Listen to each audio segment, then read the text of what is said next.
Nós falávamos a propósito aqui sobre os índices do CAGED recentes, do último levantamento que o CAGED fez sobre vagas de trabalho, emprego, empregabilidade, essas coisas todas em todo o país. E por ele é possível você até localizar. Nós localizamos em nossa região, a situação nossa por aqui, e falávamos disso ontem exatamente, por ocasião da revelação, inclusive, do balanço de julho, já divulgado. Não é bem sobre isso que vamos falar, mas de certa forma sim. Por quê?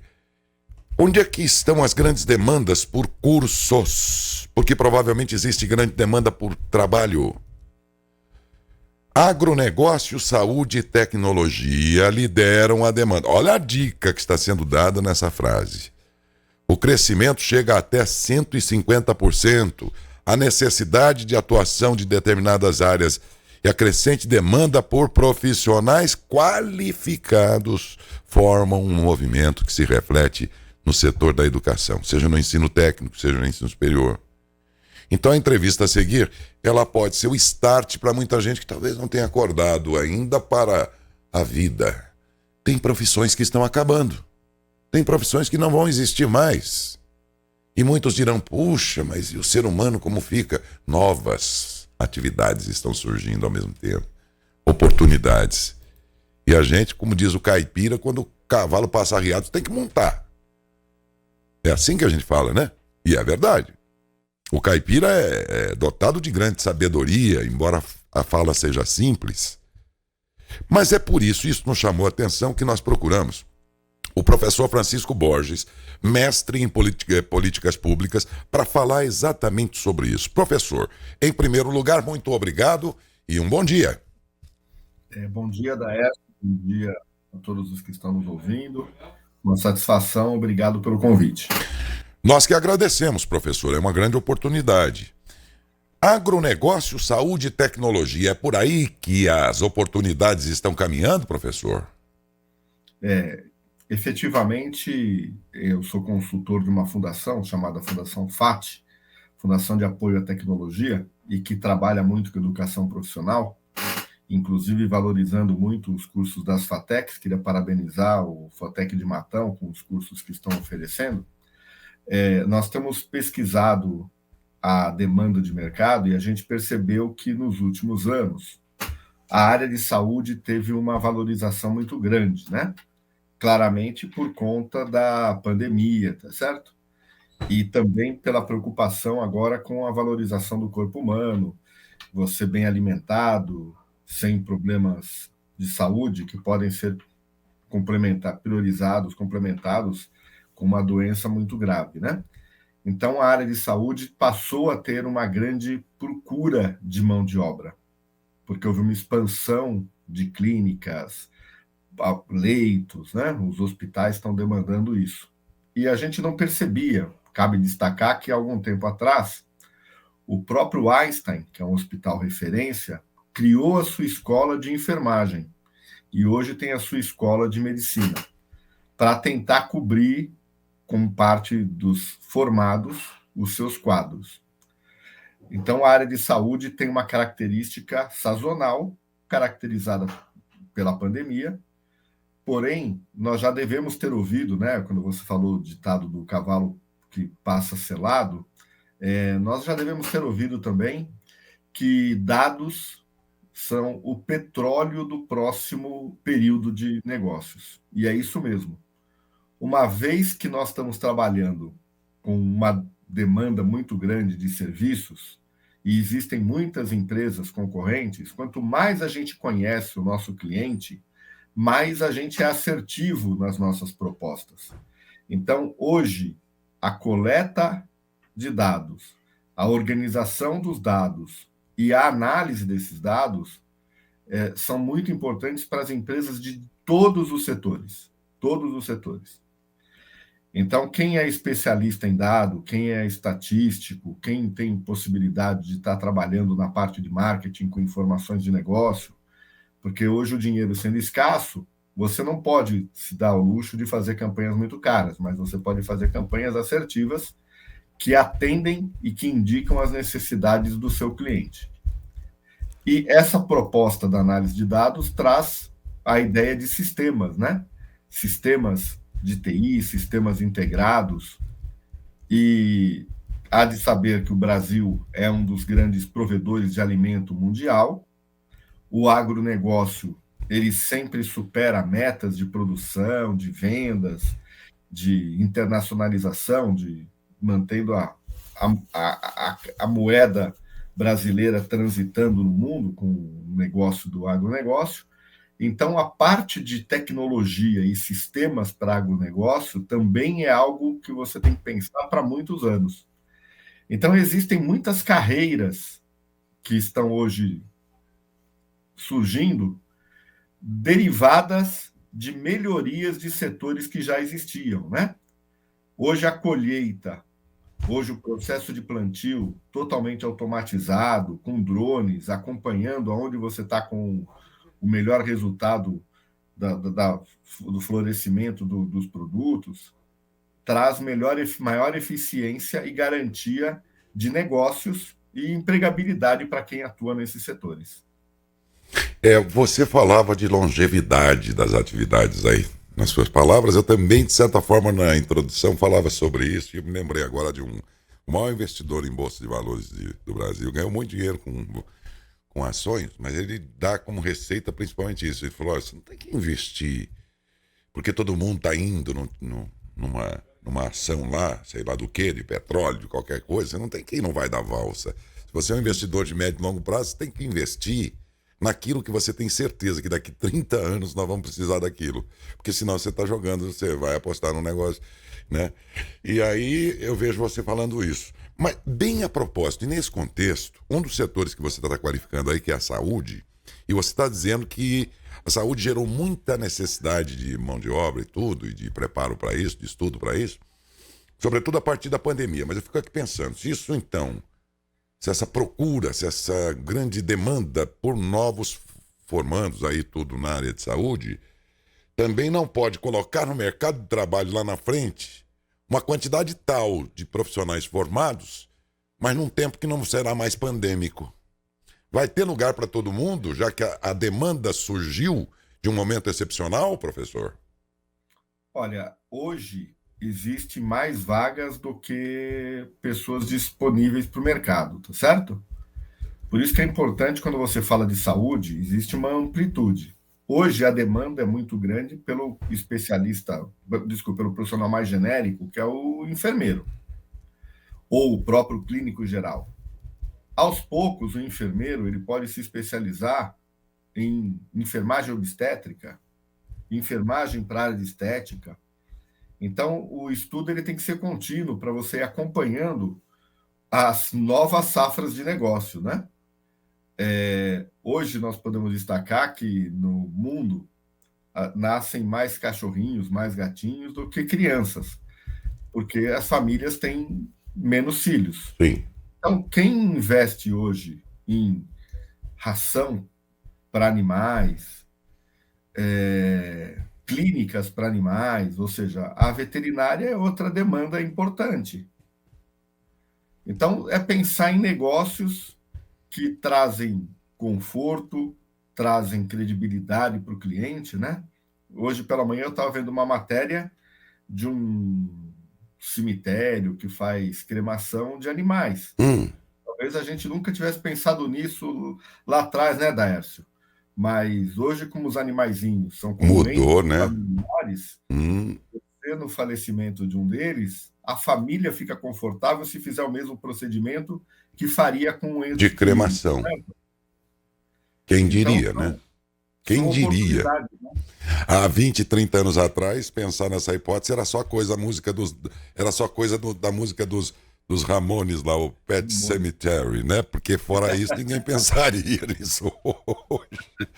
Mas é verdade mesmo, né? Você vê, parece absurdo, né? Você diria que é absurdo, mas é assim mesmo, né?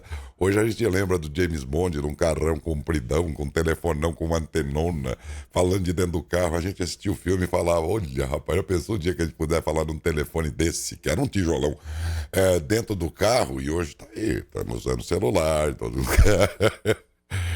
Só é proibido dirigindo, viu, gente? Fora isso, você pode usar. O James Bond tinha motorista particular, ele falava, mas enfim, professor, olha que Que coisa impressionante. Mas olha, o senhor falou uma coisa interessante e um comparativo aí interessante que me chamou a atenção, que é o seguinte: o Einstein é uma referência em hospital no Brasil e no mundo, né? E os investidores do Einstein, de bobo, não tem nada. E aí, o que eles fizeram? Criaram uma faculdade de medicina e de enfermagem em associação à marca, que já é forte na saúde, e forma profissionais, não todos, para o mercado de trabalho, e também deve fazer a sua seleção dos seus próprios profissionais para atuar no próprio hospital. Isso me lembrou a particularidade da FATEC de Matão, que ela existe para fomentar nos seus cursos exatamente aquilo que as indústrias depois absorvem. Então estamos aqui no caminho certo, né, professor? Em Matão, com a FATEC? Estamos sim. Principalmente porque nós estamos falando de dados, estamos falando de agronegócio, a gente fala de sistemas, e principalmente o tal do sistema multiplataforma, né? Plataforma entenda-se como servidores ou máquinas aonde o software vai rodar. Hoje, eu poderia estar fazendo essa nossa entrevista utilizando o meu celular, o smartphone, tá certo? Porque todos os aplicativos rodam nesses devices. Então, a preocupação hoje é fazer sistemas que eu possa, do meu celular ou de qualquer computador ou tablet, conectar e me fazer acesso e usar o serviço que está disponível nesse tablet, nesse aplicativo, tá certo? Então, mais uma vez, parabéns à FATEC Matão por estar trabalhando o conceito de sistemas multiplataforma. Professor, eu dou umas viajadas aqui, cato uns papéis no vento de vez em quando pensando cá com meus botões. E outro dia aqui no programa eu estava falando, gente, o Museu do Futuro vai ser que jeito, hein? Que ele vai estar na nuvem. Exato. Então, mas assim, foi uma das viagens aqui de raciocínio. Agora eu tô viajando numa outra hipótese. Tá, é verdade, esses ramos todos, principalmente de tecnologias e tudo mais, TI, que o senhor está dizendo, isso vai compor o grande quadro de trabalhadores no mundo, se já não é. Tá, é verdade. Só que com essas e outras, eu não tô vendo nas obras um pedreiro, eletricista, não sei o quê, renovando a categoria tanto quanto antes. Daí eu fiquei pensando outro dia, tá bom, nessas tecnologias, nesses negócios, aí vai estar a grande quantidade de vagas. Mas será que, por serem poucos, essa outra mão de obra de setores que tem que pegar no batente para valer, essa gente não será em quantidade tão pequena que, portanto, pode futuramente ganhar muito mais em valores, salários, do que outros que, embora sejam categorias mais, vamos dizer assim, modernas, mas ao mesmo tempo, muita gente disputando uma única vaga? Eu fiquei aqui a pensar, né, nesse futuro, será que não? Tem que haver um equilíbrio, né? Nós sabemos que carreiras de construção civil, de instalações elétricas, elas vão existir sempre, porque nós vamos precisar, né, manter a estrutura de instalações. Só que existe uma inovação também nessas áreas todas, né, Décio? Hoje, quando a gente fala de construção civil, a gente se assusta, né? E olhando no entorno, a gente vê a cada esquina um prédio novo sendo levantado, né? A gente vê como é com rapidez, porque já é tudo com material pré-moldado, né? Antigamente as lajes eram enchidas no local e tudo mais. Hoje o material já vem pronto para ser suportado, encaixado. Então o pedreiro, o construtor, ele também muda o seu conceito. Ele talvez trabalhe menos pesado e trabalhe com mais tática, estratégia. Antigamente, o trabalho de se passar um conduíte, depois da parede pronta, Décio, fazia-se furo na parede, colocava o conduíte e depois tinha que concretar de novo. E nunca a parede ficava lisinha de novo, né? Hoje, as paredes elas já vêm com furos, perfis, já com os conduítes passados. Então, a tecnologia já acompanhou também a área de construção civil, instalações elétricas. Os equipamentos hoje são todos inteligentes, né? Se você ia instalar um timer, você precisava de um relé de tempo e tudo mais. Hoje é um botãozinho que você coloca lá dentro, já com microcontrolador, 2 fios para ligar na alimentação, e 2 para ligar na carga. E isso é automático. Uhum. Obviamente, e aí eu acho que a gente vive isso, eu moro em São Paulo, Dércio, capital, e a gente sofre da falta de mão de obra de prestadores de serviços qualificados. Tá vendo?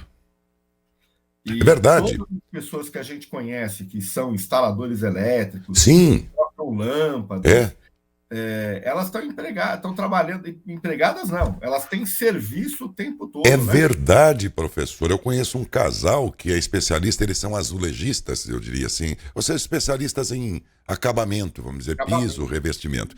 Eles não têm data aí para te servir. E eu vou dizer uma coisa ao senhor. Salvo algum engano, pelo tipo de vida que eles levam, o padrão de vida, eu acho que eles ganham mais do que hoje, pelo menos, do que o gerente de TI de uma empresa. Hoje, pode ser que amanhã mude tudo. Se nós olharmos o nosso entorno, um bom costureiro que faz, ou um bom alfaiate, uma boa costureira, que faz barra, que consegue trocar um zíper, fazer um ajuste de altura de roupa, ganha bastante bem, porque tem cliente no entorno, tá certo? Porque as pessoas já não fazem mais esse serviço em casa, né? Conserto de sapatos. Conserto de sapato, veja, o sapateiro que eu conheço assim no meu entorno, ele sempre tinha um sapato na frente do meu e não podia entregar em 2, Entendeu? 3 dias. É Que interessante. bom, né? Não, que bom, antes de mais nada. O senhor lembrou bem, que bom. Mas é interessante que tem profissões que ainda assim a gente percebe que se não vão morrer, estão morrendo. Porque não só profissão como produtos. Gente, o fabricante de fósforo que você usava na cozinha aí, esse cara deve estar em crise, no mínimo. Tem produtos que vão caindo em desuso. Caindo. Aí ele tem que pensar em substituir por um outro produto, né? Nem todos são Bombril, tá certo? Entendi, Mas entendi. de tudo que nós falamos, você percebe como cresce o setor de serviços? É verdade. Nós falamos do eletricista, do assentador de revestimento, da pessoa que faz a parte da costura, são serviços que hoje as famílias não fazem mais e contratam quem faz. Nós chegamos a ter um momento do boom, acho que você lembra, dos buffets de festa, né? Sim. Por quê? Porque era moda você não fazer mais festa em casa, você fazer a festa no buffet, tá certo? Ou então você fazia uma festa em casa, eles iam lá e serviam. Aí a história. Na tua Depois casa. passaram a fazer o buffet em casa, tá certo ou não? Então, hoje, quando você pensa numa festa, Darcy, você fala, puxa, eu vou fazer crepe ou eu vou fazer pizza? Mas eu vou contratar alguém que o faça, entendeu não?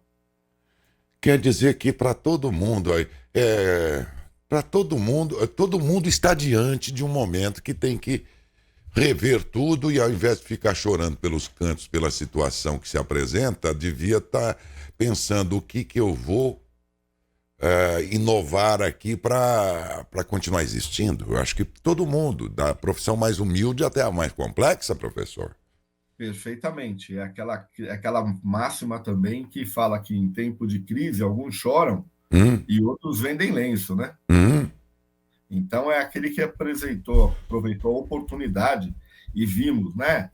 Muitos não saíram de casa, puxa vida, mas o consumo caiu? Não. O pessoal consumia com bebida e comida, e até em grande quantidade, né? Maior do que se você tivesse saindo. As adegas, se isso é bom ou ruim, não importa, mas não tiveram problema de crise. Vendiam mais até do que em período normal. Alimentos, você acabou consumindo muito mais, só que criou uma etapa de entrega. E aí, qual era o ponto? Que tipo de embalagem eu entrego? Como é que eu faço para que o alimento chegue sem estar mexido, sem estar frio, tá certo? Então surgiram as empresas de caixa de papelão com estrutura de alumínio para ficar mais quente, tá certo? E hoje muitas pizzarias estão se valendo dessas embalagens, né? Você faz o pedido, demora para entregar 25, 30 minutos no transporte ou para fazer 2 entregas, mas a pizza chega mais quente.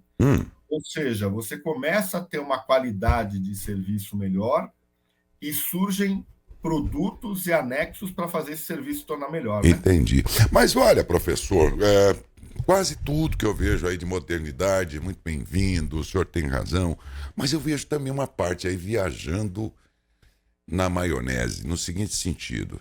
É moçadinha aí imaginando, bom, eu vou criar um canal no YouTube, vou ficar rico igual o influencer tal, porque, tá, mas ele não tem preparo nenhum, ele não tem conteúdo para isso, mas ele acha que. Então tem muita gente que viaja às vezes. A minha pergunta que eu vou fazer em 30 segundos, eu peço uma resposta do senhor é a seguinte. A modernidade também não tem muita ilusão, não? Ou seja, será que não tem gente aí encontrando pelo em ovo, criando a roda quadrada, coisa que não vai dar certo também, mas que ele inventa sob o pretexto de que aquilo é modernidade e aquilo vai ser. Eu vejo que também tem muita gente aí que vai levar um susto lá na frente. Até vejo palestras lá com os títulos grandes, bonitos, eles põem um nome assim, tal, usam expressões em inglês, a coisa é muito moderna. Lá, hoje, grande palestra, a importância do raio do sol no ciclo menstrual da mariposa. Eles fazem um negócio assim, todo circense até às vezes. Eu sou locutor publicitário, além de ser jornalista, e gravo para o Brasil inteiro. Outro dia o cara queria, num texto lá, que ele foi brifar, ele disse assim, professor, queria que você falasse igual uma pessoa normal. Primeiro que eu não sou normal, mas em todo caso, o que você quer dizer com isso? Não queria que você falasse como um locutor, queria que você falasse como qualquer pessoa, tal. A voz, inclusive, se desse para você... Eu disse para ele, mas meu amigo... Então não sou eu. Eu sou locutor. Mas por que você quer assim? Não, porque aí as pessoas escutam e criam identidade. Por quê? Porque elas são comuns, as vozes em geral são comuns, porque elas são dotadas de outras vocações, de outro tal. E aí você consegue criar uma identidade mais fácil por ser uma pessoa comum. Eu disse assim para ele, então vamos fazer uma coisa? Eu vou te colocar diante de 2 teatros, num deles vai... Não que eu me comparasse, só para dar um exemplo para ele. Num deles vai ter uma peça da Fernanda Montenegro, da outra é uma pessoa comum, um ator amador, igual a qualquer um que poderia ser o ator daquela peça. Você vai em qual? O que eu quis dizer com isso é que, peraí, tem gente também inventando a roda quadrada. Ele está querendo aquilo que nem vai virar em nada, não é o ideal. Então, professor, eu fico perguntando ao senhor, não é esse risco de muita gente viajar nessas histórias e eu vou criar um canal no YouTube e vou ser rico, sabe? Eu vejo muita gente sonhando sem os pés no chão, professor. Você está correto. E a gente percebe que o ser humano, né? E não é a minha área, eu sou um cara de exatas, mas vou tomar liberdade por estar lidando com alunos, pessoas por muitos anos.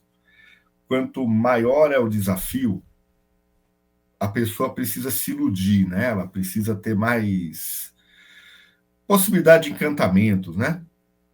E nesse momento é que surgem essas coisas mágicas, né? Como era no tempo do Faroeste, o camarada que saía vendendo remédio para tudo, tá certo? E quando você pegava uma época que tinha o pessoal com muita doença, tal, aquele xarope servia para tudo. Hoje nós estamos vivendo um momento de comunicação. Nós vivemos na história a Idade Média, onde era a escuridão do conhecimento, aí depois o ser humano evoluiu e passou a ter o iluminismo, onde o saber, conhecer era importante, tá certo?